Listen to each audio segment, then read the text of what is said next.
Célébration de la journée mondiale du rein à Pointe-Noire, Congo-Brazzaville. Le néphrologue Jean-Christophe Dengo sollicite une subvention pour la dialyse.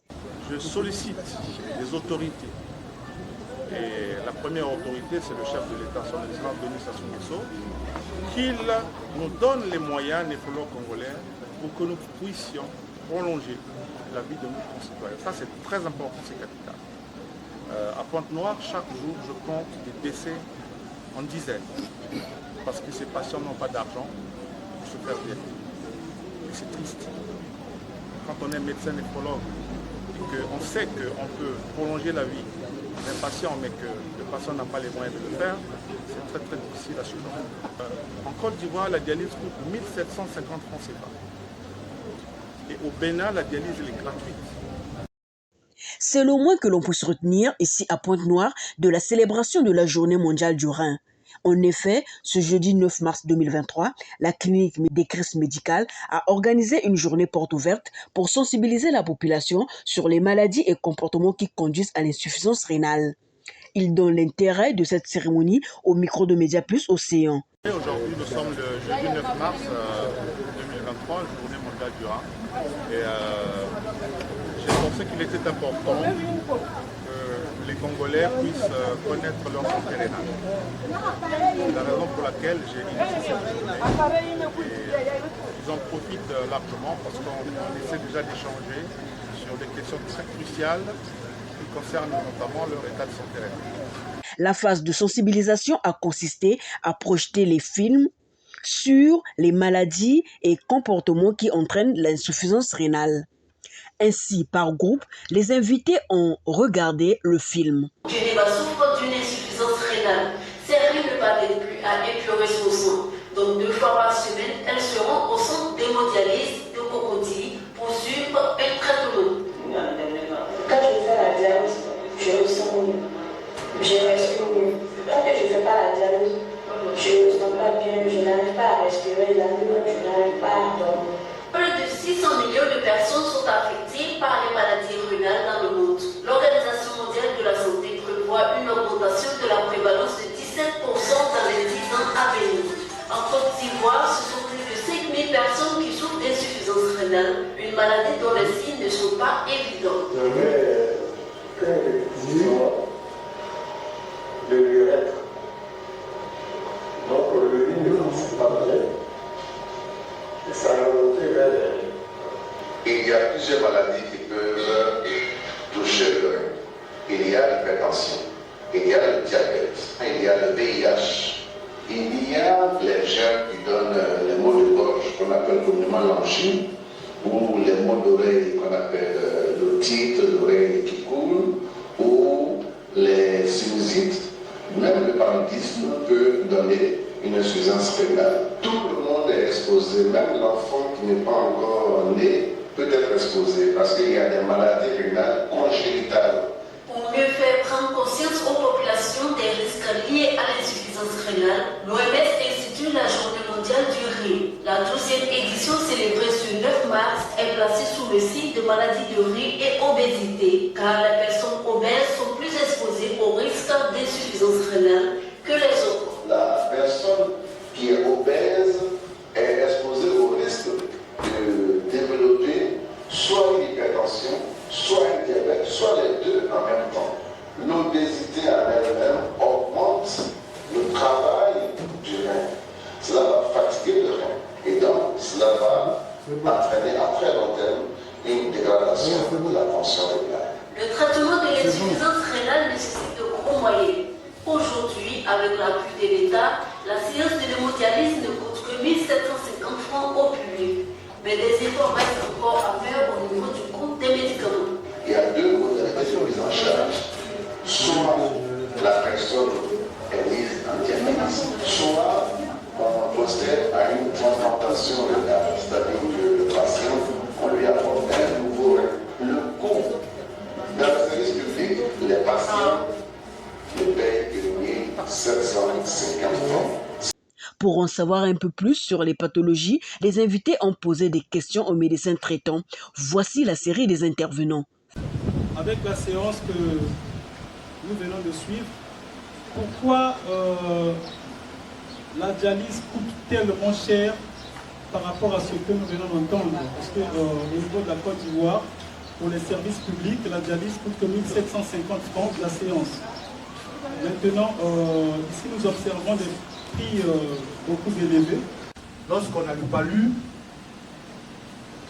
on sort la fièvre. Et on fait les examens, c'est là où on saura que vous avez le palu. Maintenant, les reins, quels sont ces signes? Est-ce qu'on pisse beaucoup? Est-ce qu'on fait quoi? Quels sont les signes pour savoir que vous avez des reins peut-être touchés? Un patient, il ne pisse pas beaucoup. C'est-à-dire, il garde ses urines, il se dit que le nuit, il ne pisse pas. Il n'aime pas pisser la nuit. Il n'aime pas pisser la nuit. Mais est-ce que ça peut pas entraîner aussi une maladie rénale? Vous avez dit tout à l'heure que la nourriture préférée du rein, c'est l'eau. Et puis, vous avez dit à côté que le diabète, l'hypertension sont le lit de l'insuffisance rénale, n'est-ce pas? Et donc, est-ce qu'un malade qui suit régulièrement, qui suit très bien son traitement, qui est hypertendu, il est diabétique, il suit correctement son traitement, et à côté de ça, il boit régulièrement l'eau, est-ce qu'il y a vraiment des risques qu'il fasse l'insuffisance rénale? Faisons la dialyse. Est-ce que l'insuffisance rénale peut prendre fin ou pas? C'est là combien de dialyse? Jean-Christophe Dengo répond aux questions des invités. La réponse, elle est très simple. Je pense que si vous avez bien suivi la vidéo, ils vous disent bien que c'est une prise en charge de l'État. Il y a une subvention que l'État donne aux patients pour que le coût de la dialyse lui revienne moins cher. Malheureusement au Congo, c'est justement l'objet de cette journée, pour qu'on échange sur ce genre de choses. Croyez-moi que je ne suis pas content de voir les compatriotes mourir tous les jours d'insuffisance rénale chronique terminale. Alors, tant que l'État congolais ne prendra pas le sujet à bras le corps, malheureusement, les coûts de la séance de dialyse seront toujours élevés. Je vous donne même une information. En Côte d'Ivoire, c'est 1750 francs CFA, mais au Bénin, la dialyse est gratuite. Voilà. Donc, on fait ce type d'émission pour que les pouvoirs publics comprennent qu'ils ont un devoir vis-à-vis des concitoyens pour que nous, qui sommes des privés, nous puissions baisser les coûts de la séance. Nous donner l'opportunité, quand les matériels arrivent à la douane, par exemple, de ne pas payer la douane. En RDC, c'est comme ça que ça se passe. Le gouverneur de la ville travaille avec des néphrologues. Le matériel vient au nom du gouvernement. En ce moment-là, ils s'asseyent, public, privé, État, pour discuter les prix de la séance de dialyse de façon à ce que ça puisse profiter à tous les concitoyens. Moi, c'est tout ce que je demande d'ailleurs. Le palu, c'est une infection. Le rein n'aime pas l'infection. Si vous faites un palu sévère, vos reins vont se bloquer, surtout quand il est maltraité. Je sais de quoi je parle, puisque ici, c'est de crise médicale, je prends en charge des malades qui ont fait un palu qui a été mal soigné à la cité, qui se compliquent d'insuffisance rénale aiguë. Aiguë, ça veut dire quoi? Ça veut dire que le rein, une fois qu'on fait 2-3 séances de dialyse, les reins récupèrent à 100%. Mais croyez-moi qu'il y a eu des malades qui sont morts tout simplement parce que les parents n'avaient pas d'argent pour faire 1-2 séances de dialyse. Donc le palu peut vous tuer. Personne n'est épargné. Croyez-moi que c'est la vérité. J'ai ici des statistiques, des jeunes malades que j'ai dialysés, bien sûr qui sont guéris à 100%, mais parce qu'on a eu à faire 2-3 séances de dialyse. Donc dans l'insuffisance rénale, il y a deux types d'insuffisance rénale. Il y a l'insuffisance rénale aiguë, donc c'est un problème aigu, comme le palu, une infection. On traite le palu, on fait la dialyse, 2-3 séances, ça y est, les reins redémarrent. Mais l'insuffisance rénale chronique, c'est différent. Ça, il faut faire les dialyses tout le temps à vie. Maintenant, les symptômes de l'insuffisance rénale, croyez-moi que le rein, c'est un organe qui est très sourd. C'est jamais bruyant, sauf quand effectivement l'insuffisance rénale est très très avancée. Là, vous avez les premiers symptômes, c'est la fatigue, puisque le sang va diminuer dans le corps. Et les autres symptômes, c'est les nausées, les vomissements, perte d'appétit. Quand vous avez la vessie pleine, la vessie, c'est le réservoir qui contient l'urine avant de sortir. Quand vous avez la vessie pleine, surtout les femmes, il faut la vider. Pourquoi? Parce que le rein, lui, il ne va pas s'arrêter à fabriquer les urines. Ça veut dire que vous ne videz pas votre vessie, la vessie est pleine. Qu'est-ce qui va se passer? Le rein va continuer à envoyer les urines. Mais les tuyaux là, ça va gonfler. On appelle ça la dilatation qui est localisée. Donc il y a un reflux qui part de la vessie vers le rein pour l'infecter. Donc le conseil que je donne, qui est gratuit, c'est que quand vous avez une vessie pleine, chez Mabogo, il faut la vider. Vous avez le risque sinon de faire une infection urinaire. Ça c'est clair. Et les femmes, un conseil. Bon, en médecine, on peut prononcer les noms comme ça vient parce qu'on ne sait pas trop expliquer. Les femmes, il ne faut jamais, quand vous allez aux toilettes faire des selles, vous essuyez de derrière vers l'avant. Pourquoi? Vous allez contaminer la vulve et vous allez faire des infections urinaires. Il faut s'essuyer de devant vers l'arrière pour que le caca ne contamine pas l'urètre. Et vous, les femmes, vous avez un urètre qui est court. Donc, si vous faites ça, vous avez des microbes qui sont dans l'intestin, qu'on appelle les Escherichia coli. Vous faites beaucoup de Escherichia coli, des infections, à cause de ça. Et souvent, certaines femmes, elles arrivent dans un endroit, c'est très sale, je comprends. Mais vraiment, débrouillez-vous à pisser. Il faut vider la vessie parce que vous êtes exposé à des infections urinaires. Chez l'homme, c'est beaucoup plus différent. Parce qu'on n'a pas la même anatomie. Et puis l'urètre de l'homme est beaucoup plus long que l'urètre de la femme. Bon, quand il s'agit de insuffisance rénale aiguë, je venais de parler du cas du palu. La personne, au bout de 3 séances de dialyse, c'est fini. Les reins récupèrent, on donne des petits traitements pour accompagner les reins, mais les reins retravaillent à 100%. C'est différent quand l'insuffisance rénale chronique, elle est au stade terminal. Le stade terminal, ça veut dire que les reins, qui sont une station d'épuration, n'arrivent plus à laver le sang. Et donc, pour vous donner quelques informations, les reins lavent chaque jour 180 litres de sang. Vous allez me dire, docteur Deneau, vous êtes fou? Non. L'être humain a été créé, Dieu nous a créés tous avec 5 litres de sang dans le corps. Mais ces 5 litres-là vont transiter 36 fois au niveau des reins dans la journée. Si vous faites 5 fois 36, vous avez 180 litres de sang qui sont nettoyés tous les jours par voie. Et vos reins, ils travaillent 24 heures sur 24. Ils ne s'arrêtent pas, comme le cœur d'ailleurs. Donc, la dialyse permet, madame, oui, de vivre très longtemps. J'ai une expérience que j'ai vécue personnellement en France où j'ai étudié. Il y a une dame qui avait commencé à faire la dialyse à l'âge de 60 ans. Moi, j'étais même pas, à l'époque, je pense que je devais avoir quelques années simplement. Et cette personne-là a vécu 40 ans grâce à la dialyse. Donc la dialyse, elle prolonge la vie quand elle est bien faite. Très bonne question. Il faut que ce soit précis. L'insuffisance rénale est à 5 stades. Le stade 1, je vais vous l'expliquer, pour des reins qui fonctionnent à 100%, ils doivent nettoyer chaque minute 90 ml de sang ou plus de 90. C'est-à-dire 90, 91, 93, 100, 150. Là, c'est le stade 1. On appelle ça la clairance rénale. Ça se calcule en fonction du taux de créatinine de l'individu. Au stade 2, on appelle ça une insuffisance rénale qui débute. La clairance est comprise entre 60 et 89. Ça, c'est une insuffisance rénale chronique qui débutante.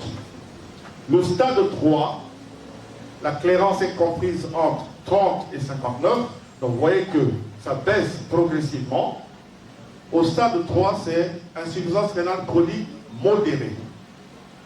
Alors, les choses deviennent beaucoup plus sérieuses déjà au stade 4. Au stade 4, la clairance du rein est comprise entre 15 et 29. Et là, déjà, le malade commence à avoir de l'anémie et les problèmes commencent vraiment à se manifester.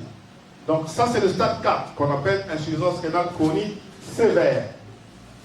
Le stade 5, c'est le stade terminal. La clairance du rein est inférieure à 15. Donc tous les gens que vous voyez défiler chez moi ici, qui sont diabétiques, qui sont hypertendus, leur clairance rénale est inférieure à 15 ml de sang par minute. Par conséquent, ils ont besoin de dialyser à vie pour vivre. Voilà. L'autre façon de pouvoir traiter ce genre de patient, c'est la greffe rénale. Si vous avez un parent qui vous donne un rein, vous faites une greffe, là, vous êtes sauvé. Et vous arrêtez de faire la dialyse. Mais au Congo, on ne sait pas faire ça. Et puis ensuite, la dialyse, plutôt la greffe coûte très cher.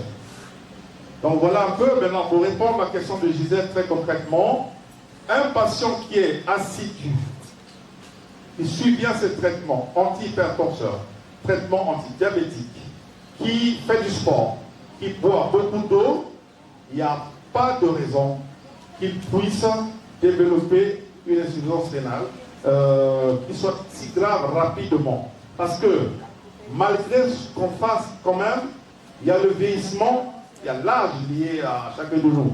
Donc quand on vieillit, on perd progressivement un peu de masse rénale et il y a quand même une insuffisance rénale qui se développe. Mais ça peut être au stade 2, au stade 3. Au stade 2, au stade 3, les reins n'ont pas besoin de grand-chose. Donc en gros, si j'allais dire, moi j'ai beaucoup de diabétiques qui sont au stade 3, qui sont au stade 2, mais ils sont réguliers dans leur traitement et leur fonction rénale, elle ne bouge pas. Média Plus Océan a tendu son micro à un patient convalescent ayant terminé ses séances de dialyse. Il plaide également au rabais du tarif de la dialyse au Congo. Yves Parfait. Ça fait 1 année qu'on m'avait dialysé chez le docteur Dengo. Tout s'était bien passé. Là où je vous parle en ce net moment, j'ai pris mes résultats. Je suis sain. Je suis en parfait état de santé. J'ai été malade. Les pieds étaient enflés. J'avais un gros ventre et puis je me sentais mal à l'aise. Donc je ne portais pas les chaussures. J'ai été hospitalisé dans une clinique quelconque à Pont-Noir et que de là, le neurologue de là-bas m'a dit il faut qu'on te fasse la dialyse. Et voilà comment je me suis retrouvé ici pour faire la dialyse. Et le docteur m'a pris et on m'a dialysé. Vraiment, j'ai été très content. On m'a mis sous traitement. J'ai suivi les traitements jusqu'à la fin. Et me voici en parfait état de santé. Vraiment, je suis très flatté, soulagé. Le docteur a l'expérience en cette pathologie. Vraiment, je suis flatté, quoi. Je suis vraiment guéri. Je suis guéri.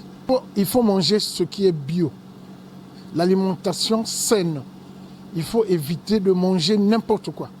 Il faut souvent manger les légumes, les poissons. Les viandes rouges, ce n'est pas trop bien pour la santé. Vraiment, la dialyse, c'est vrai. C'est vrai, dans d'autres pays, c'est coûteux, mais ici, c'est vraiment 5 sur 5. Retour sur la journée porte ouverte avec le docteur néphrologue Jean-Christophe Le diabète sont les maladies qui sont impliquées de façon importante dans le cadre de cette insuffisance rénale. Ce sont des facteurs de risque. Cependant, il y a aussi le VIH. En tout cas, dans mon expérience, il y a beaucoup de patients que je suis qui sont diabétiques, hypertendus, et certains qui ont le VIH. Il y a beaucoup de malades à Pointe-Noire qui meurent de l'insuffisance rénale chronique terminale chaque jour, et de tout âge. Dans l'insuffisance rénale, les critères, on va dire, il y a le diagnostic biologique et le diagnostic clinique. Les gens qui arrivent au stade de l'insuffisance rénale chronique terminale, cliniquement, ils ont des nausées, ils ont des vomissements, ils perdent l'appétit et ils sont fatigués. La fatigue vient de l'anémie, ils perdent du sang. Les globules rouges baissent. Le diagnostic biologique concerne la prise de sang. On va doser l'urée et la créatinine qui sont très élevés dans le sang. C'est à partir de ces critères-là qu'on dit qu'il y a une insuffisance rénale qui s'est développée et qui est terminale parce que la clémence de la créatinine sera inférieure à 15. Les règles d'or, il faut déjà, nous sommes tous des humains, le corps doit bouger, donc il faut faire du sport, ça c'est très important. Deuxièmement, le rein a besoin d'eau, il faut vraiment s'hydrater, surtout maintenant quand il fait très chaud, il faut boire plus de 2 litres d'eau par jour, c'est-à-dire 3 litres, parce que quand on transpire, on se déshydrate. Faire du sport, bouger, ne pas fumer, manger sain, manger beaucoup de fruits et de légumes. J'avais énoncé dans les affichages que j'ai eu à faire 8 règles d'or. Donc ce que je viens de citer notamment fait partie de ces règles d'or. Parce que souvent, on mange beaucoup de sel, il y a aussi le sel qu'il faut bannir de l'alimentation. Mangez moins de sel parce que si vous mangez beaucoup de sel, vous pouvez être hypertendu. Et évitez de manger trop sucré parce que le diabète est là, pour nous guetter. Donc j'ai voulu vraiment centrer ce débat autour du diabète et de l'hypertension artérielle parce que ce sont pour moi, ici à Pointe-Noire, dans ma pratique quotidienne, les 2 pathologies qui causent l'insuffisance rénale chronique et cette insuffisance qui arrive au stade terminal, ce qui nous pousse bien sûr à prendre ces patients en dialyse. Mais comme vous le savez, la dialyse au Congo, malheureusement, n'est pas prise en charge par l'État.